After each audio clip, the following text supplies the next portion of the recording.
Let's go. He want to play crazy. He wasn't crazy when he murdered my son, man. He wasn't crazy then, but he crazy now. All of a sudden he crazy now. You want to lay in a mental hospital?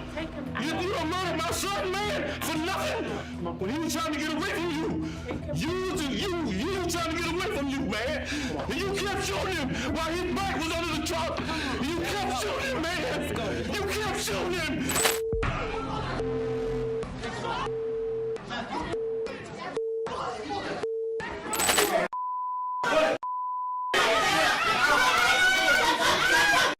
This is Paul Wade. The 31-year-old stands accused of murdering Edward Lamont Smith and Alexis McCrary in Louisville, Kentucky, and he's appearing at Jefferson County Court today in front of Judge Ann Haney for a preliminary hearing. The proceedings get off to a nice, polite start, with defense attorney Aaron Kennedy Startzman exchanging niceties with the judge as Wade is led into the courtroom. Now I will say good afternoon. It just turned noon, so good afternoon. Aaron Kennedy Startzman. I'm standing in for Rob Eggert on behalf of Paul Wade. This is a little bit different. Mr. Eggert is retained on... However, as Startzman introduces her client, a disturbance builds in the gallery, resulting in the crowd being shushed loudly by the sheriff's deputy. At the center of the mounting disruption is this lady, who is seated behind the front row at the right end of the bench. Sensing the growing disquiet, the court officers are taking no chances, and the second deputy leaves his post at the judge's bench to approach the woman and give her a stern warning. Quiet in the courtroom.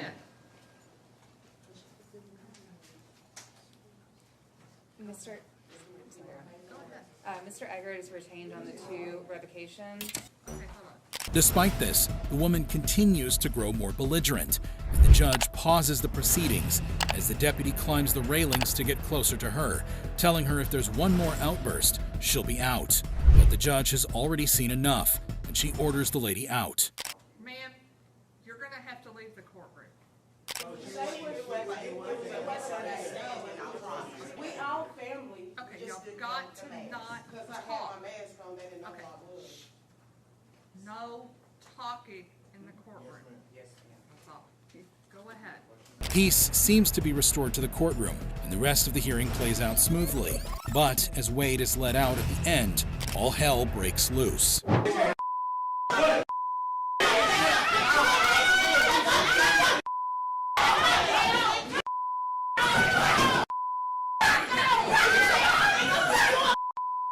The defendant strides toward the door, flanked by a deputy, but as he passes the gallery, the family members of the victims erupt, rising from their seats in a hail of profanity.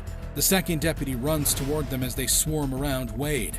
Watch as he scales the gate in an attempt to hold them back.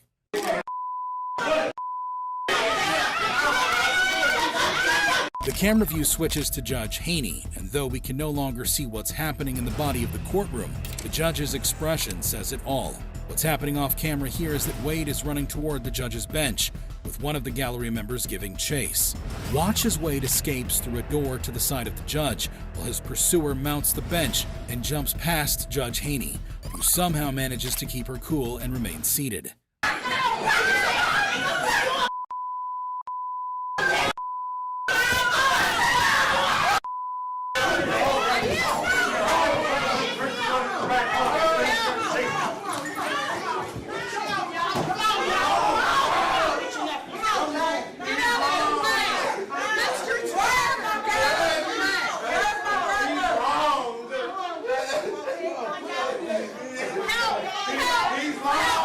Eventually, after repeated cries for assistance, one of the deputies notices and the judge motions toward the door to indicate that Wade has fled.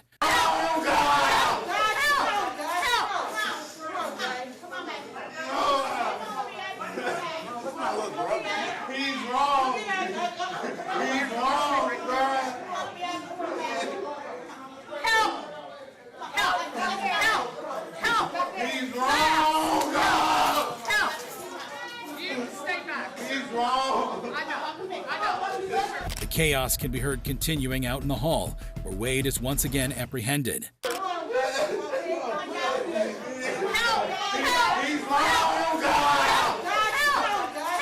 As a result of the incident, 4 men were arrested and charged with disorderly conduct and obstructing governmental operations. In emotive cases like this, herd mentality often takes over, but more often than not, chaos in the courtroom is caused by a single lone wolf, like Jason Wilson.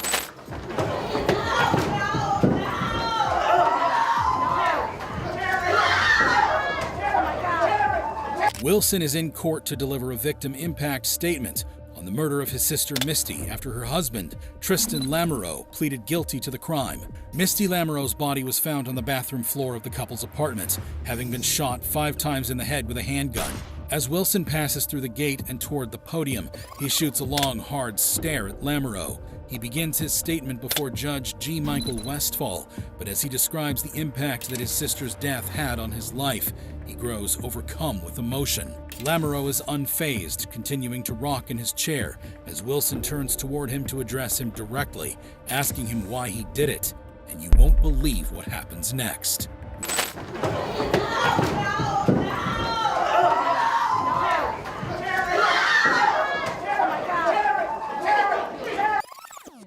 As deputies rush to push Wilson back, Lamoureux suddenly moves as if he's going to retaliate, and a deputy jumps in from behind, wrapping his arms around the convict and pulling him backwards to the ground. On the other side of the table, Wilson is getting the same rough treatment. As the deputies fight to restrain both men on the ground, it seems like Wilson is putting up more of a struggle, while Lamoureux just lies there. Let's watch again how fast the whole incident unfolds.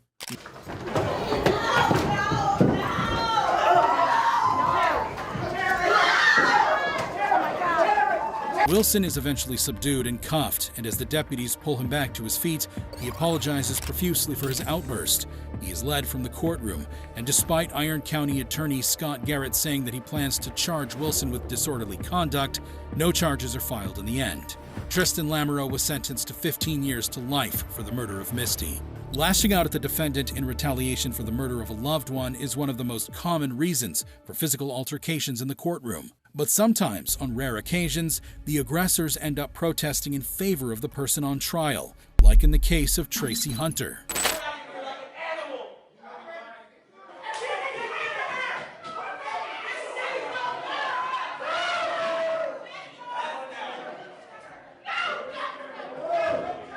As an ex-judge, Hunter has had a huge fall from grace, and she now finds herself before Judge Patrick Dinklacker at Hamilton County Common Pleas Court in Cincinnati. Hunter was originally convicted of charges relating to abuse of power after she leaked confidential documents to her brother so that he could keep his job as a corrections officer. She was sentenced to 6 months in jail, but with her in-depth knowledge of the legal system, Hunter dragged the appeals process out for an incredible 6 years, managing to stay free as she pursued her case through the courts. However, she has now exhausted all avenues of appeal, and today she is in court to hear whether the 6-month sentence will be imposed or not. Unlike most defendants, Hunter has something of a cult following, with many supporters believing her conviction to be politically motivated, and with crowds of allies gathered inside and outside the court, tensions are running high. Hunter's luck has run out, as Judge Dinklacker orders that she serve the entire sentence, and it sets in motion an extraordinary chain of events. Number 1, you pay the cost of these proceedings. Number 2, you are to not violate any laws. Number 3, you are to do 6 months in the Hamilton County Justice Center, credit 1 day. Mr. or Ms. Deputy can take her away. As the former judge stands, a collective outcry rises from the gallery, and her supporters begin to shout in protest.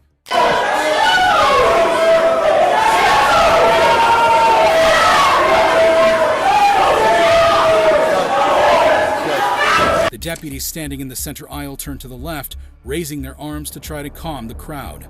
However, as they do so, a woman on the right-hand side of the gallery sees her opportunity and stands, rushing toward Hunter without interruption.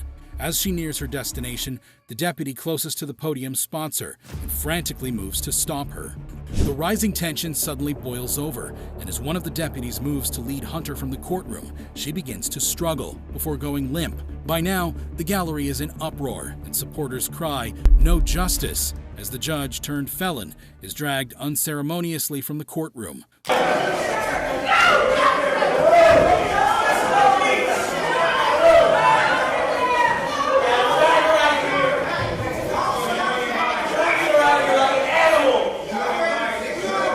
woman who attempted to approach Hunter is handcuffed and led out of the court by officers.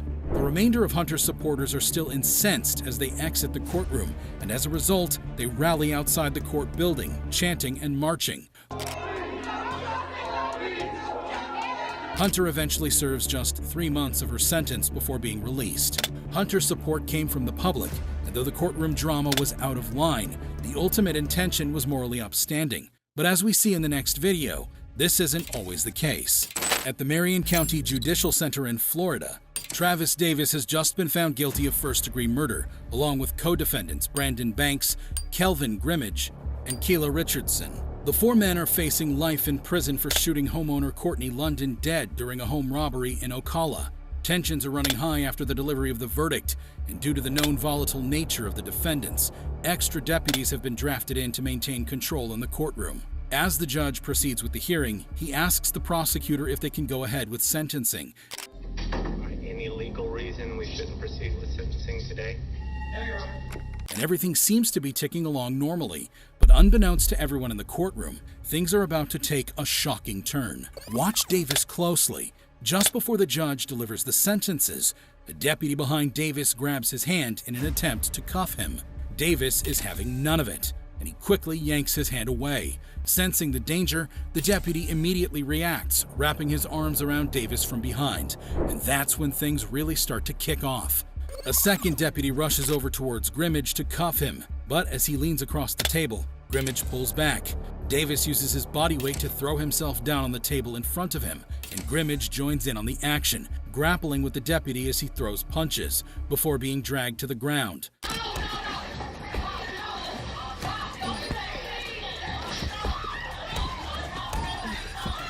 Meanwhile, Davis is also wrestled to the ground, but manages to get back up, swinging his fists wildly as he lashes out at the deputies and even his own defense attorney, who eventually manages to escape around the side of the table. With the courtroom in chaos, the deputy at the back here steps in, unleashing his taser on Davis, who falls to the ground. Grimmage and Banks are also tased, though Banks hasn't joined in the fray. Luckily for Richardson, he had already been handcuffed and was rushed to the side of the courtroom when the melee erupted.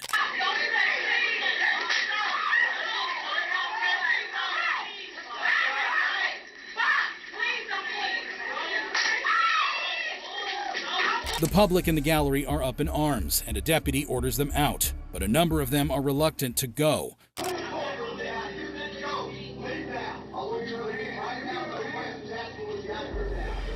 The room is eventually cleared, and the deputies regain control, bringing Davis and Grimmage into the center of the courtroom. Before they are brought out in cuffs, Davis expresses his love for his ally.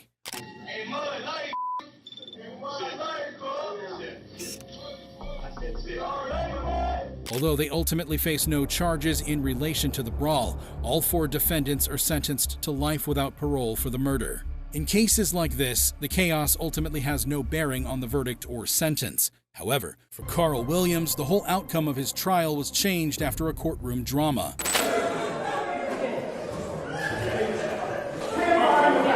Williams is on trial in DeKalb County for shooting and killing his girlfriend, Donjanae Jackson. He claimed that the gun went off as he was showing it to her, killing her accidentally.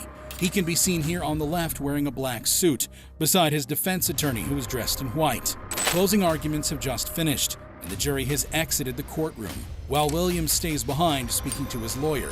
The prosecutors gather their paperwork to leave for the day, and the mood is calm and relaxed. But all that is about to change. Suddenly, a person in the public gallery races up through the gate to the defense table, attacking Williams. A brawl breaks out, with fists flying, as more people from the public gallery, all family of Donjanae Jackson, join in and swarm around Williams. His defense attorney is caught up in the fracas and ends up being pushed and pulled in the melee. Deputies rush in, separating the groups and subduing and arresting the man who instigated the incident.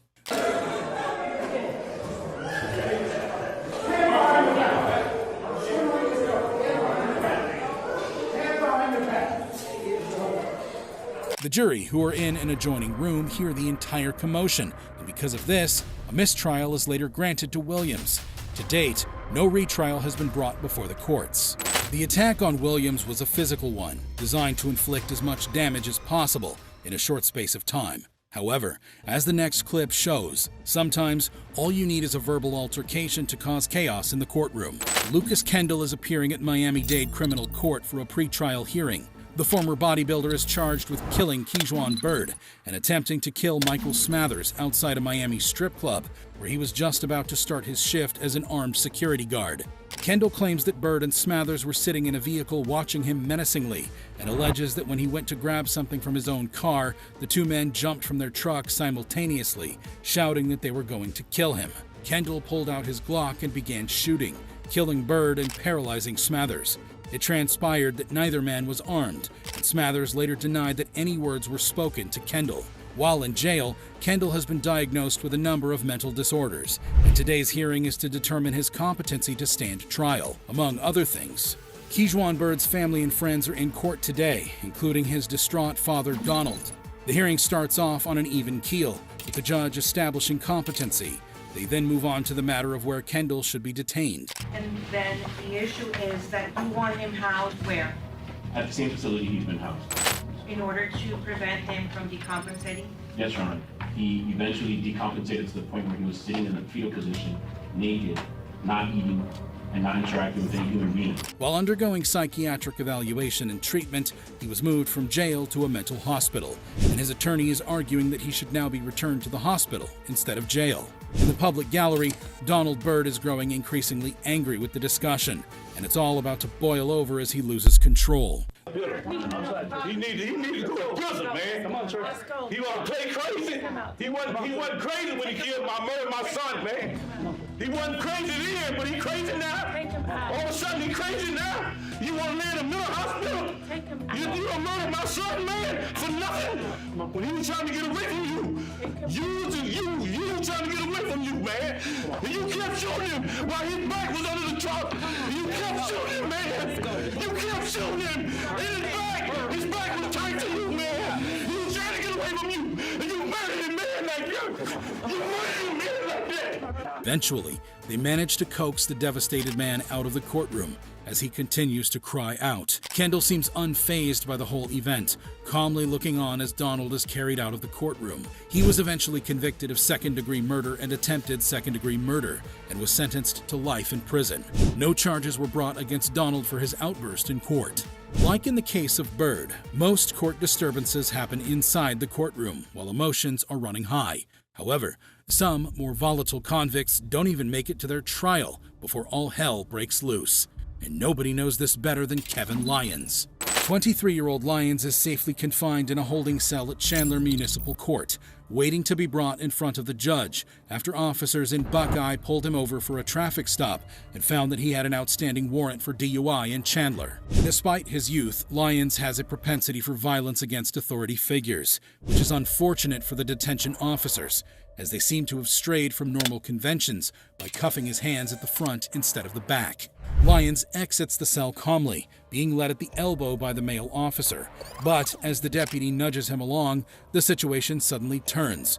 The male officer keeps his arms wrapped tightly around Lyons, who swings his body around, pulling the two of them to the ground so that the officer is on top of him. The female officer jumps in, and both deputies do their best to subdue Lyons. However, he manages to get back on his feet, and that's when the situation goes from bad to downright dangerous. The male officer pins Lyons to the wall, and given the fact that the female officer is there to assist, you would think that they would be able to restrain him. But Lyons displays an impressive amount of body strength as he wrestles himself sideways and once again pulls the officer to the ground on top of him. His legs flail with such force that a boot comes flying off, and he kicks his feet out furiously to keep the female officer at bay. She keeps coming at him, and he lands a kick to her head that is so forceful that it knocks her to the floor. The male officer still has himself wrapped around the top half of Lyons' body, and as the female officer crawls toward the men, Lyons makes a treacherous move. Watch his arms closely. He has his cuffed hands looped around the male officer's shoulder, but as he throws his leg up and wraps them around his opponent for leverage, he manages to slip the cuffs over his head, putting the officer in an unbreakable chokehold. Kudos to the female officer who is straight on the situation, grabbing a baton from her colleague's belt and beating Lyons on the arms to try to get him to let go. Despite the fact that he's being strangled, the male officer continues to struggle against Lyons, and after a tense few moments, he eventually wiggles out from under the cuffs. After a few more minutes of wrestling, the male officer manages to pin Lyons to the ground with his hands above his head, and a third officer arrives as backup. After the chaos that has just gone down, the officers are taking no chances, and in a group effort, they painstakingly secure Lyons' hands, and he has no problem making small talk with them about his history of violence as they do so. You know, Mama, you see my record? No, I haven't. Well, I hope you don't see it. Once they're sure he's no longer a threat, they bring him to his feet. But he's still not going down without a fight, and starts to make spurious claims that the officers started it by jumping him. Okay, jump me. He's freaking That's what it is. He is returned to his cell, where he continues to complain and claim that he is the victim. But luckily for officers, the camera caught the entire incident, so he doesn't have a leg to stand on. Okay. That's messed up. So I didn't do to him. You want to grab me on wrist and start kneeing me recording? Yeah, the camera ain't gonna catch it. The male officer involved in the fray sustains lacerations to his face and ear. As a result of his antics, Lyons' simple DUI charge morphs into 2 counts of aggravated assault against a corrections officer, and he receives a sentence of 18 months in Douglas State Prison. It's one thing showing hatred for the officers who are tasked with containing you, but in some cases, the family of the convict is so upset that their loved one is being locked up that they can't contain their contempt toward the family of their innocent victim, like in the case of David Chavez.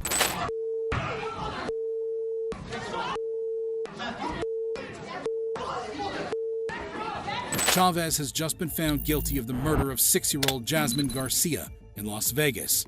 Jasmine was killed when Chavez fired at her home with a shotgun, meaning to hit the little girl's uncle, Jeffrey Sanchez, over a drug dispute. Tragically, the shot went through the wall of the house, instead hitting Jasmine as she slept. Given the emotive nature of the trial, it's unsurprising that tensions have been running high throughout the proceedings.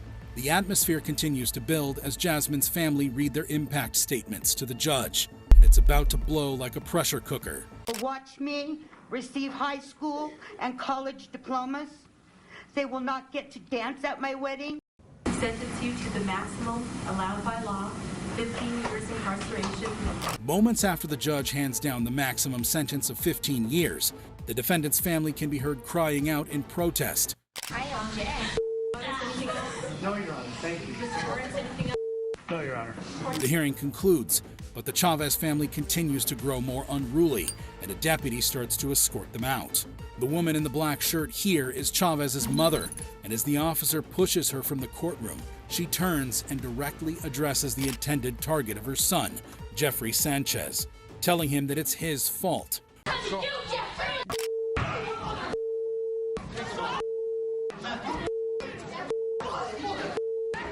Her words cause Jeffrey to fly into a rage, and deputies rush in, pinning him to the wall. His fury is so great that even the wall is no match for him, and he punches a hole in it.